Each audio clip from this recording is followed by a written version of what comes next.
Hey, what's going on guys, and welcome to the Nerdstash YouTube channel. In this video we're going over everything important you need to know about Call of Duty Black Ops 7, no time wasting with boring details, and then I'll add my own opinion in the end about whether if this game is actually cooked from the start. Now to be honest, I have a different comment on this game and that might be a bit controversial, so make sure you stick around till the end. I'm playing Black Ops 6 rank in the background and I think this Compact 92 is probably the best gun for Season 5. I'll leave my loadout here on the screen if needed. And without further ado, let's begin. So first we're gonna start with the campaign. Unlike all the leaks and rumors about the open world missions in Call of Duty 2025, Black Ops 7 will actually feature a linear story that you can play co-op with your friends, just like Black Ops 3 and World at War. However, it seems like the final mission of the game is called Endgame, and it's a 32-player match against the AI set in the full map of Avalon. Now anything you do in the campaign will have cross progression with multiplayer and zombies as well, unlocking guns, camos, attachments, or just leveling up. Good news is that there's a set crew for the campaign, so you won't have to jump into the game as Beavis and Butthead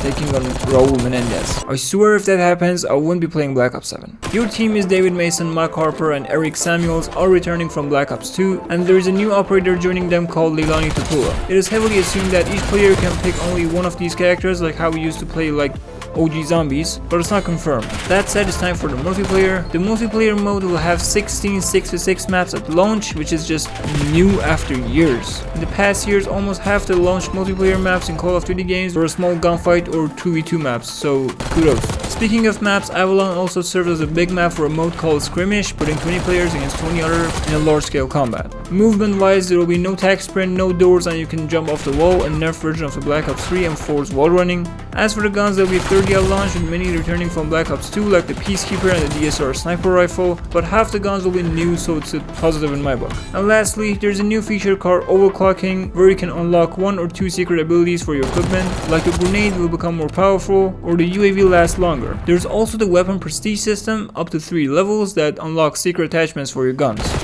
Cool. Heading over to the last game mode, the zombies this year will feature a version of Transit at launch. This is the only map that's coming with Black Ops 7, but it's advertised as the biggest round-based map of all time. There will be different POIs from Transit in the game like Farm, but there are more sections added to the map that makes it bigger than it was. Bad news though, the head bus driver and his bus are not on this map, so you'll be traveling through this map with what is called a Wonder Vehicle. Zombies will also have 8 members as set crew with Maya, Carver, Gray, and Weaver from BO6, and an alternate version of Rectifan, Dempsey, Nikolai, and Takio in the Dark Ether. Now I have a lot to talk about this later in this video, but before that you need to know that Ops Arcade is also making a return, which is always a fun game mode to enjoy. Now, my opinion on all this. Let me answer this question first. Who wins the FPS war this year? Black Ops 7 or Battlefield 6? I think that's Battlefield 6. That's because there were almost no ultimate alternatives for replacing Call of Duty in the past years, and Battlefield 6 seems to have prepared itself for bringing in as many COD players it can with smaller maps, different modes, and of course no Nicki Minaj added to the game. But I'm still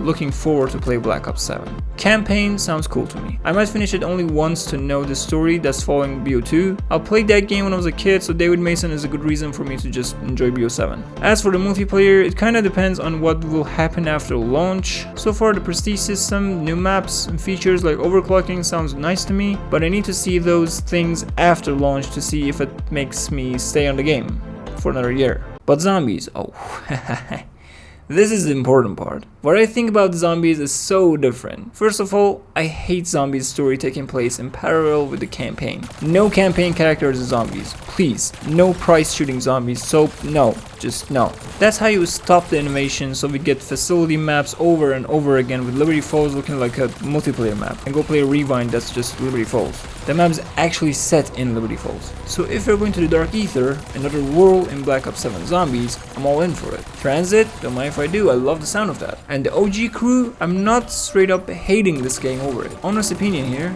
I love them back. I want them to return. Like, you don't write Spider-Man comics without Spider-Man, right? I remember how the content creators, YouTubers, and even my own friends begged for the OG crew to return. And now that they're back, a lot of them are just straight up mad. This is what I'm quite unable to understand. Some just say that they burned us by ruining the Black Ops 4 ending. Black Ops 4 ending. Everyone hated that as far as I can remember. Not even an actual in-engine rendered cutscene for the grand finale of the zombie story. And even if that's the case, Nikolai banished the multiverse into the dark ether. So there it is. The multiverse we banished there years ago is just there, inside another dimension called the dark ether. You think those like 8 people in the BO4 zombies ending were the only variants of Richtofen, Nikolai, Tekio, and Dempsey in the whole multiverse? Those characters, the variants we knew from the ether story, they're dead. They're still dead. So dead. But what I say is that let's wait and see the story. So far, knowing that the maps are not in the same world as campaign and the team is once again going crazy with the ideas like transit sounds solid. And it was leaked like a year ago that we're getting like crazy maps, like a map underneath a lava or something like that, or a zombies map in a nuked version of New York. They sound cool. At least I know I'm not killing zombies 50 yards away from Mason doing his mission in campaign.